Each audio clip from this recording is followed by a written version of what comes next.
Welcome to Step Into the Story. Incredible conversations of how the Bible changes lives, changes families, and changes communities across the globe.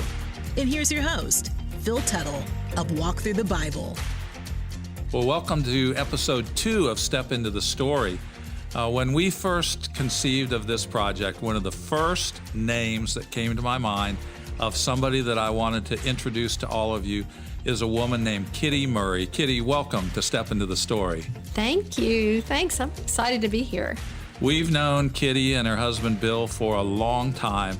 Our kids went to school together. Bill and Kitti have 4 sons, and 2 of those were classmates, one with our daughter Emily and one with our son Philip. Kitti, do you remember that Philip and Andrew both had matching bowl cuts and were almost doppelgangers of each other? Do you remember those days? Oh, I do. Did they part their hair in the middle for a while too? It's an unfortunate look. Yeah, it was. They're not thanking us for those times now. They were cute. They were.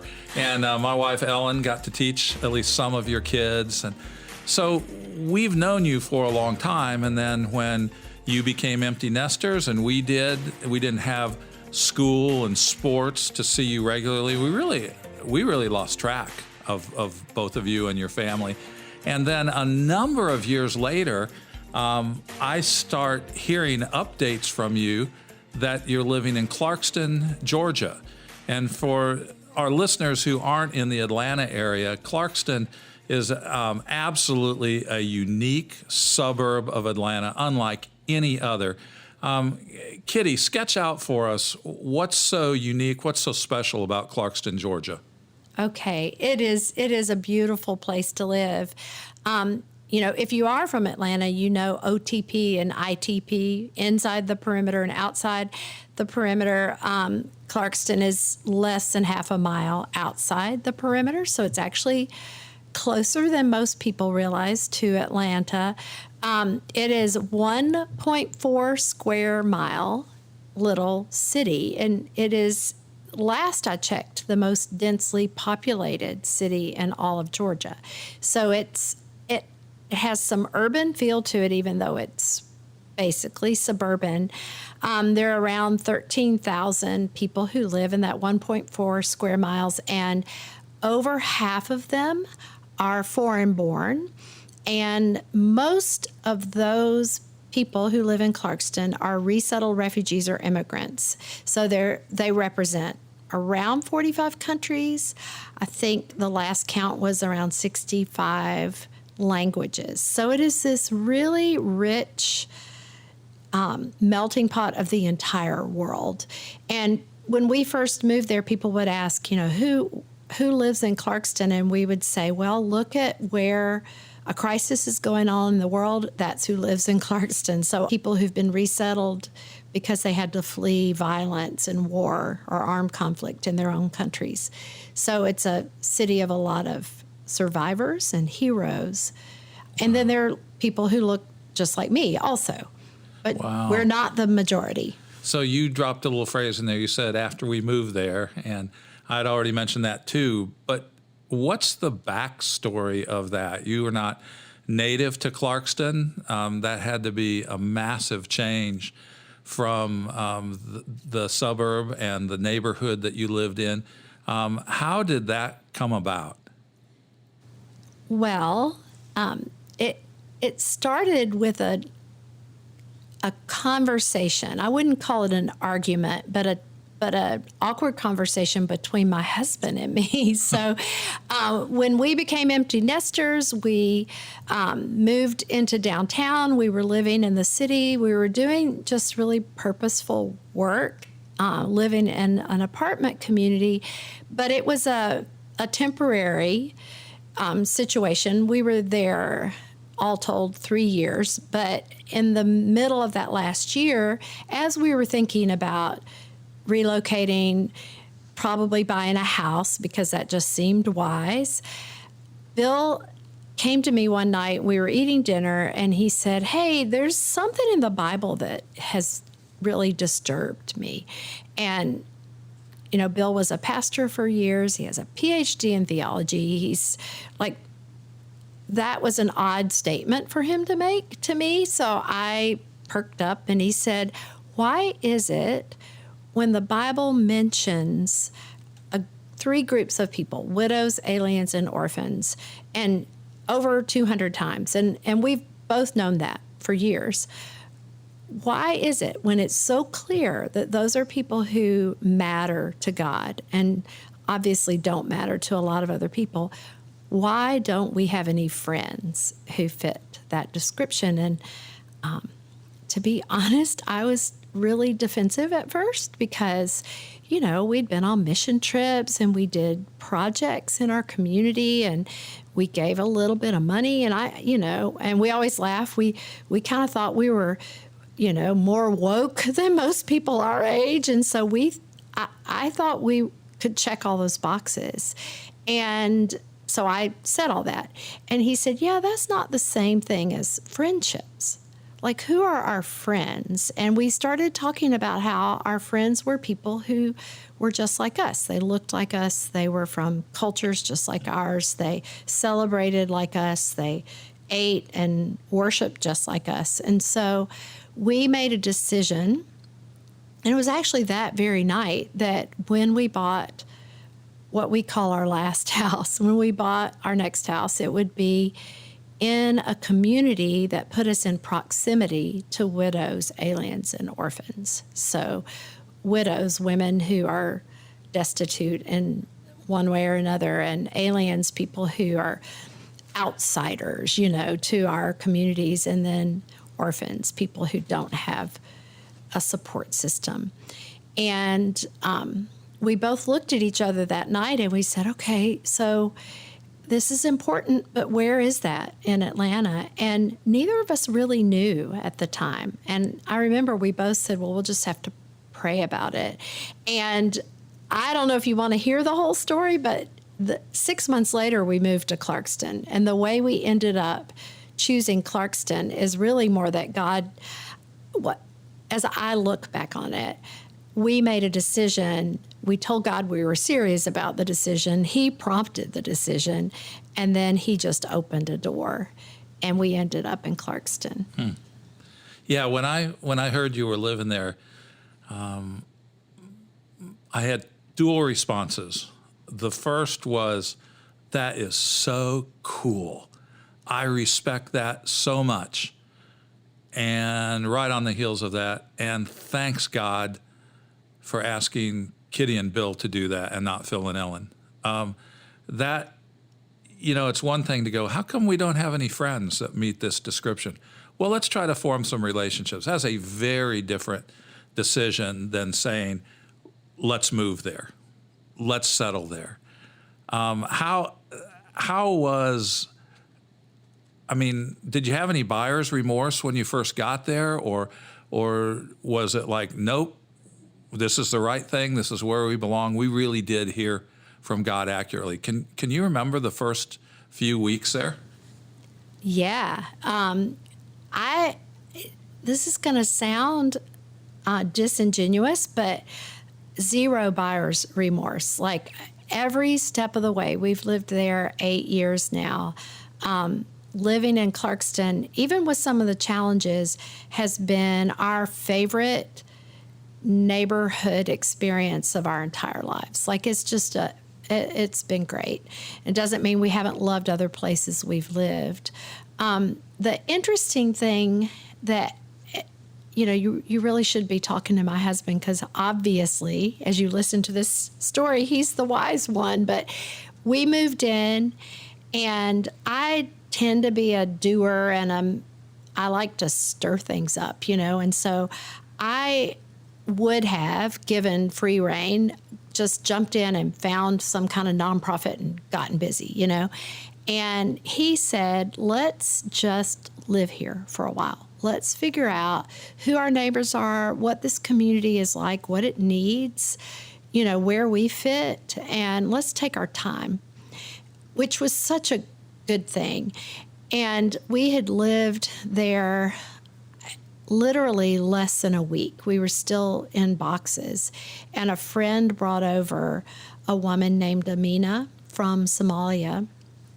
And Amina shared her entire story with us, which was a big honor because I don't know that she shares it as freely all the time. But basically, her story is that she had a dream in which Jesus came to her and told her to follow him a couple of times when she was a young woman in Somalia.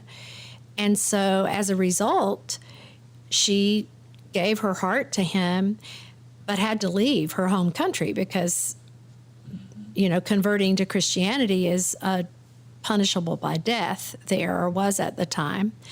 And so she fled to Ethiopia. Her husband eventually followed her. They had 10 children. And years later, her youngest children were 14-year-old twin girls. They had to go back to Somalia for her father-in-law's funeral. And on the day after the funeral, some local rebels showed up and murdered everyone. Amina was left for dead. And when the Red Cross came to bury bodies, they discovered she was still living. She still had a pulse. So the rest of her journeys, similar to almost every refugee, she was moved to, I'm going to get it wrong, she eventually ended up in Kenya and then eventually to Clarkston. And she'd only been in Clarkston a few years, and she obviously endured massive trauma like most refugees, maybe a little bit more than most just because of it was her entire family all at once. But she is one of these people who has an undeniable joy in the Lord and a drive to serve and love people. So we got to be friends with her. In fact, it's funny, the night that I met her in the afternoon, and that night I was praying, and I remember saying, Lord, I kind of want to be friends with her, but it feels opportunistic. Her story had such an impact on me, and I just didn't know how to go about forging a friendship. Well, I didn't have to worry. She called me the next day. We became good friends, and now that I know her, there was a season there where I would say she was one of my best friends in Clarkston. But there are probably 25 people who would say that. She just spreads herself out in love for people. And so this was God directing our steps.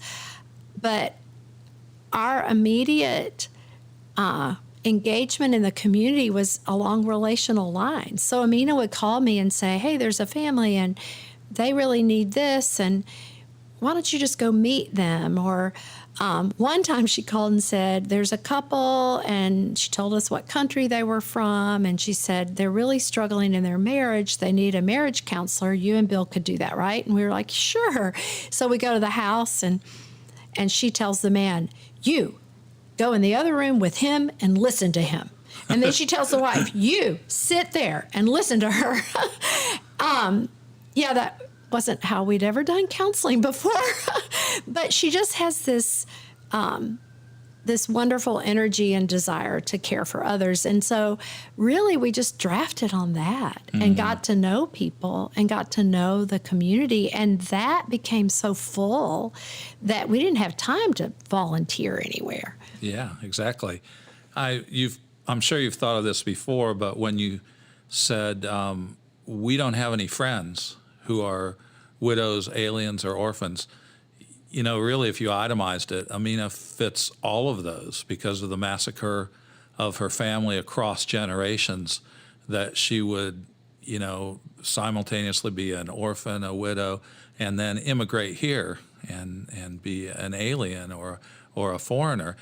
Something ironic about this hits me, that I know a big part of your motivation and Bill's was to play the host, for people who were new to our country, new to our culture. The irony of it to me is that God put you in a situation where you needed to be hosted, and then he provided that through Amina. Is that accurate? That is exactly, yes, that's exactly the truth. And I think that part of the journey has been really beautiful. I thought I could teach something. I learn more than I teach. I thought I could give something. I'm given more than I give. And of course, we all know that kind of cliche, I wanted to bless and I've been blessed more, but it really has been true. And I think this concept we have of people who are, quote, the least of these, being least in like the resources that really matter is not true. Mm-hmm. I think right.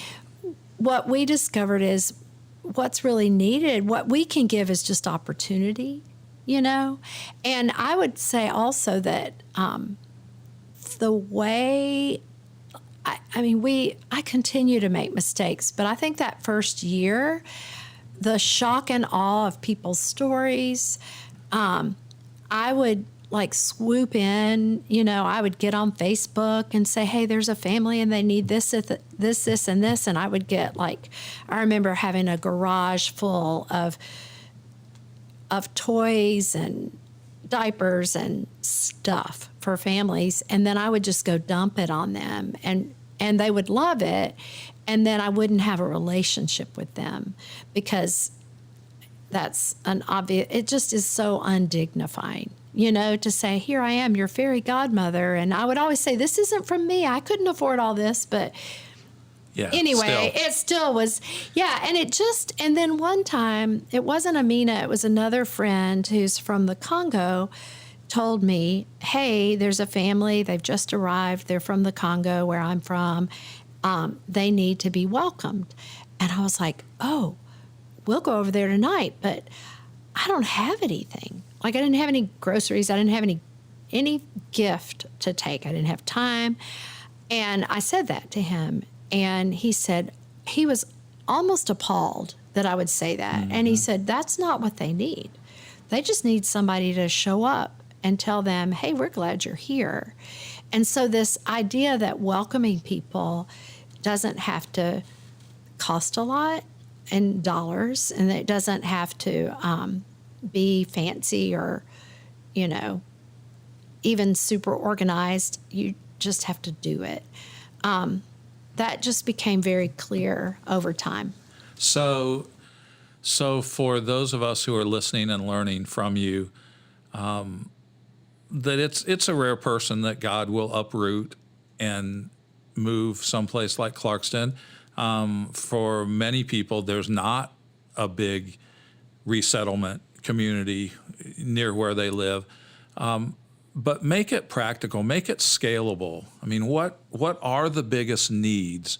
And I think you've started down that road already in our conversation, but what do people most need when their world has been rocked by some kind of crisis, some kind of deep trauma, and here they are transplanted in a new culture, very often not knowing the language, not understanding the holidays, what do they most need for those of us who would want to engage and do the right thing?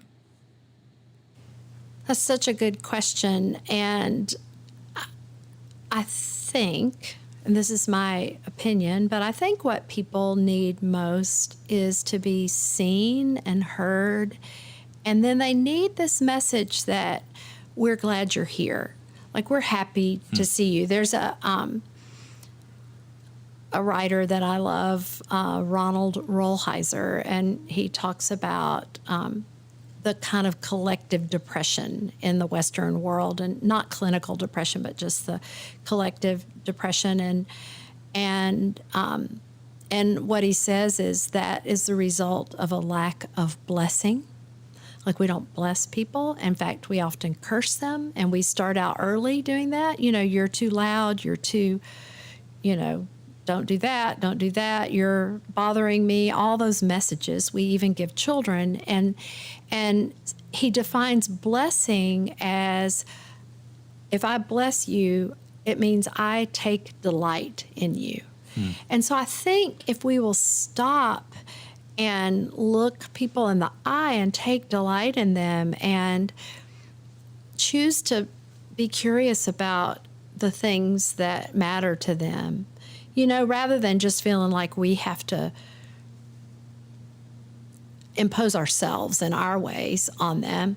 Or fix all their problems. Yes, because we will probably do it wrong. And I think for us, the only way we knew how to do this, so this doesn't mean everybody needs to change zip codes to do this, but for us, and remember, we had this discussion at an inflection point where we were going to move anyway. For us, proximity was important, and I think it still is. Like, there was a season of our lives early on when Bill pastored a very, very affluent, big white church. He didn't pastor; he was on staff. It was early in our marriage, and I remember at that point realizing, my life is arranged in such a way that I am never in proximity to someone who would be considered poor, like never. Mm-hmm. And so, how can I change my traffic pattern just a little bit so that I put myself in a place where I can look a person who isn't just like me in the eye and have some kind of interaction with them? And that's another story for another day, what happened then. But, and what I ended up doing, I didn't do very well. But I think that realization that if we're not in proximity to people, at least a little bit, if all they are our servants, the people who serve us by cleaning our houses or serving us our food, then we miss out on that opportunity to truly bless people.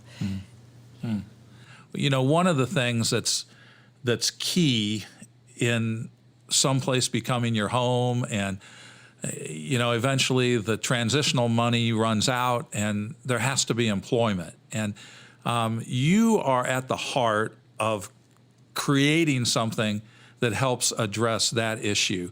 Tell us about Refuge Coffee and how this has happened and the impact that it's having. Well, so we had lived in Clarkston maybe a year, and I would have to say 3 kind of big ideas. They're not all big. One is actually really small, but 3 ideas converged all at once. The first was, I wish there was a coffee shop that I could walk to. That's silly, but I love coffee. I love coffee shops. I love meeting people in coffee shops or doing work in them. And at that time, there wasn't one in Clarkston. There were places to go sit and drink coffee, but there was not one. The second thing was, I love this community so much. I want to introduce everybody I know who doesn't live here to everybody I know who does live here, which is kind of a grandiose, delusional thing, but I'm sort of a born networker anyway. If I meet you for the first time, I immediately think of 8 people I want to know you, Mm-hmm. So that urge to invite the world to Clarkston was really strong. And I had, years before moving, had read that 85% of immigrants to the U.S. have never been inside an American home.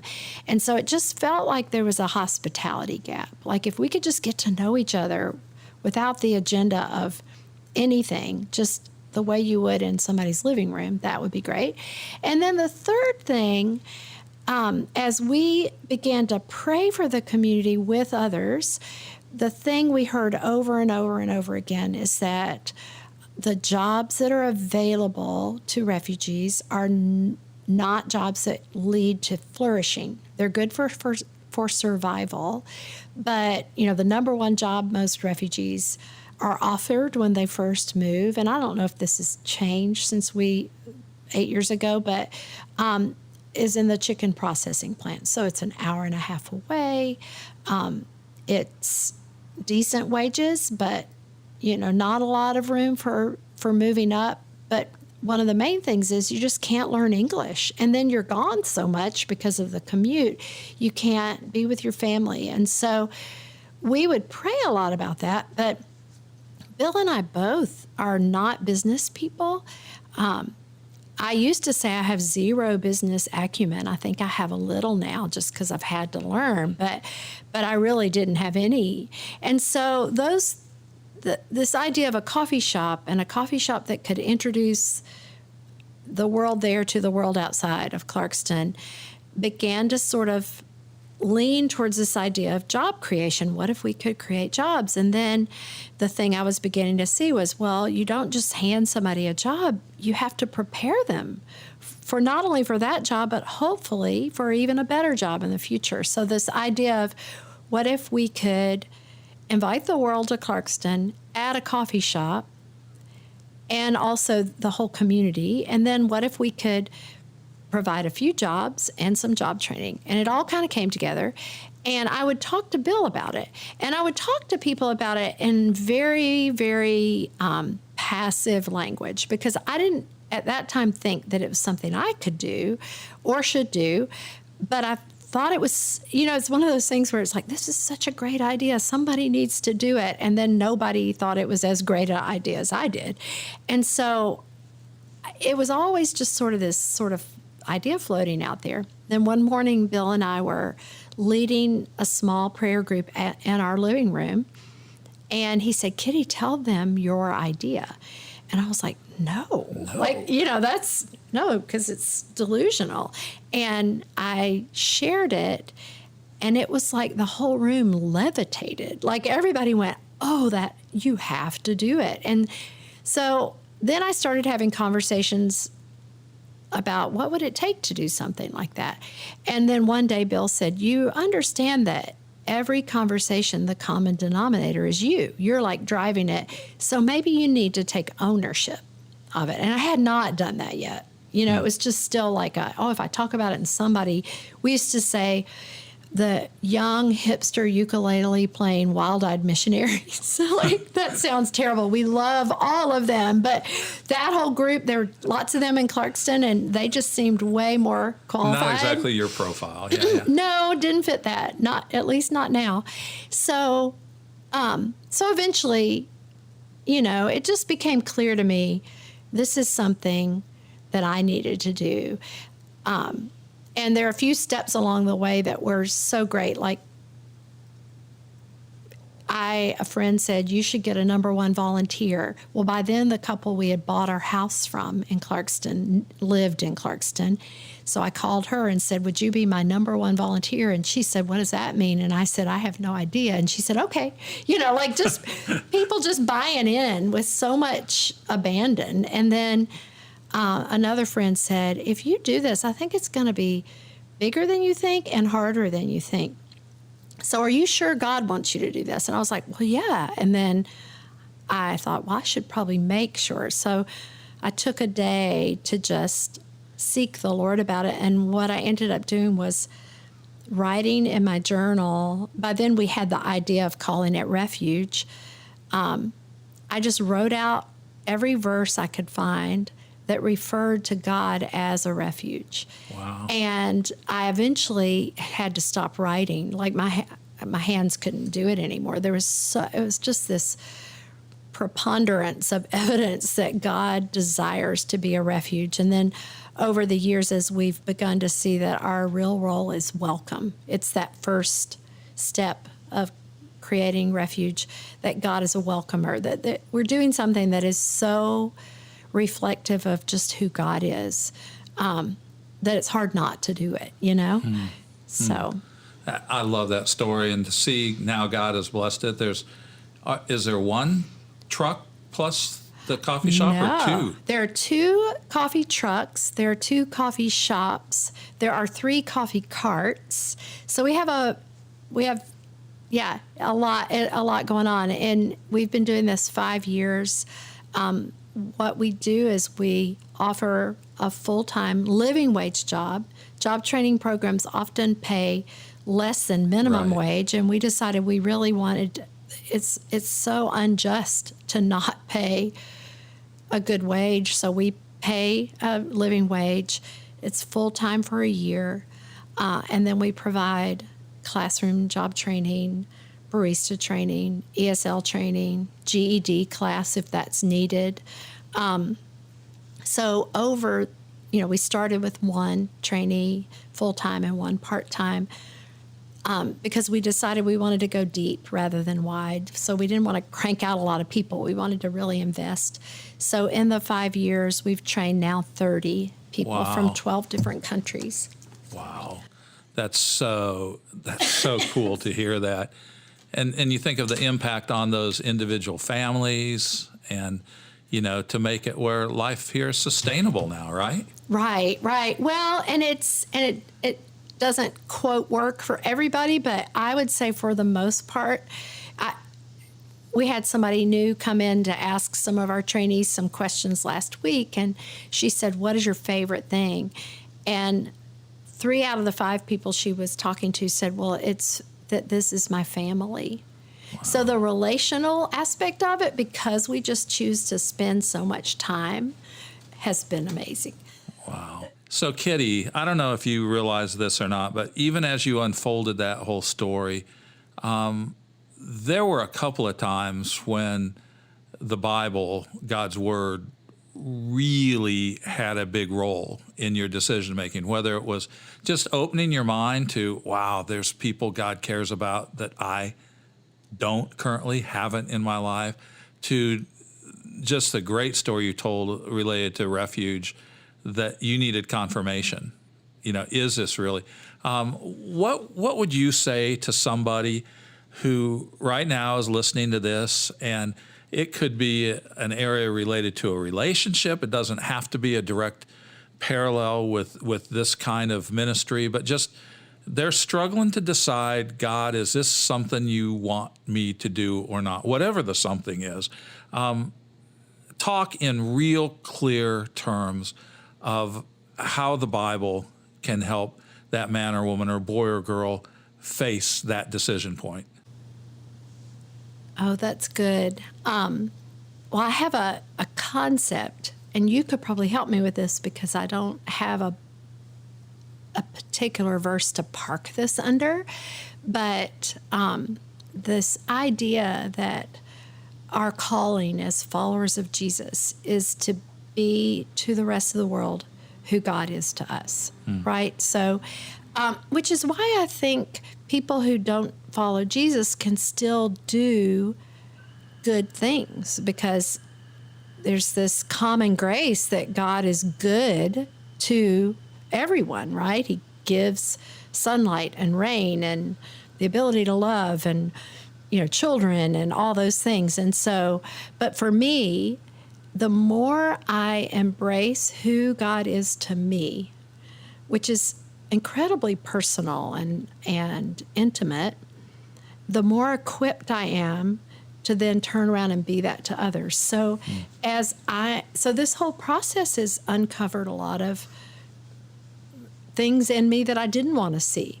But God is a God of grace. He's, he forgives, he provides, he offers shelter. Like this whole idea of God being a refuge. Not once have I run to him and has he not taken me in when I've needed him, not once. It's and beautiful. So I think that, I think asking God, show me who you are to me, and now show me how to be that to others.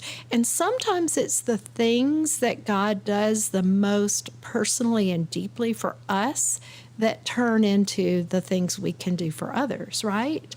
So that's why the world is full of people doing very different things, because, I think my husband and I talk about, the stories of Jesus's encounters with people. There's certain ones that resonate with me because of who I am, and there's certain ones that resonate more with him because of who he is. So he feels Jesus saying, unbind him to Lazarus, to the, more deeply than I do, because he tends to be more bound by restraint.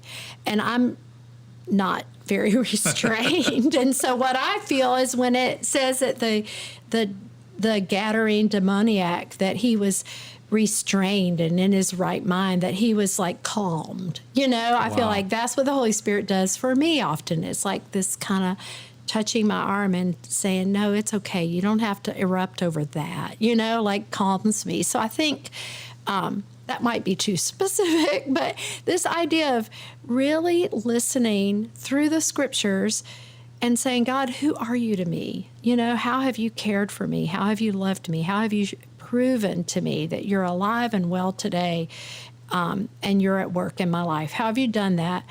All right, that isn't just for me.